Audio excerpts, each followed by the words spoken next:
We've been allowed into the secret garden of Mecklenburgh Square, a hidden gem of Georgian architecture on the eastern edge of Bloomsbury. The garden's usually locked to non-residents and it's hidden behind high hedges, but this is the place that D.H. Lawrence once described as the dark, bristling heart of London.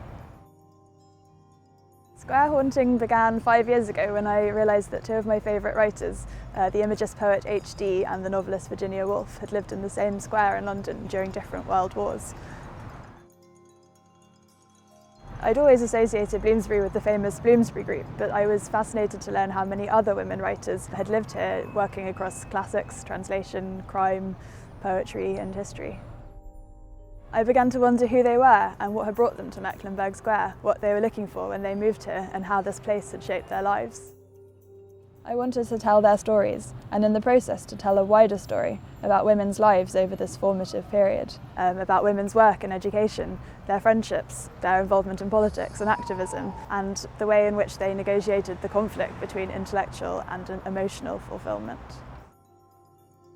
Each chapter of the book looks at one of the women during the time she happened to live in Mecklenburgh Square, some at the beginnings or the ends of their lives, some at the height of their careers and others before they were famous at all. Dorothy L moved here just after graduation when she was working on her first detective novel and embarking on her first serious relationship, which made her question the sort of future that she wanted. Jane Harrison, the pioneering classicist whose theories about the matriarchal origins of Greek religion caused huge controversy in Cambridge, came to the square in her 70s to work on translation projects and throw her energies into supporting a community of Russian émigrés in exile after the revolution. Virginia Woolf moved into the square as the Second World War was declared and fought the threat of an uncertain future by embarking on several ambitious works of fiction and biography, including her final novel Between the Acts and her own unfinished childhood memoir. Eileen Power, an economic historian, spent 20 years here teaching international history at the London School of Economics, broadcasting pacifist messages to children on the BBC and chairing meetings of young socialists in her kitchen.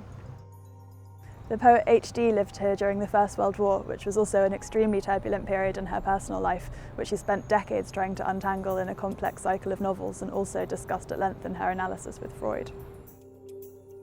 So the book is the story of these 5 women in this one small London square, but I hope its reach extends far beyond Bloomsbury. It's the story of a definitive period in 20th century world history, of changes for women in and outside the home, about equality in all its forms, and the ongoing question of how to live a fulfilled and invigorating life.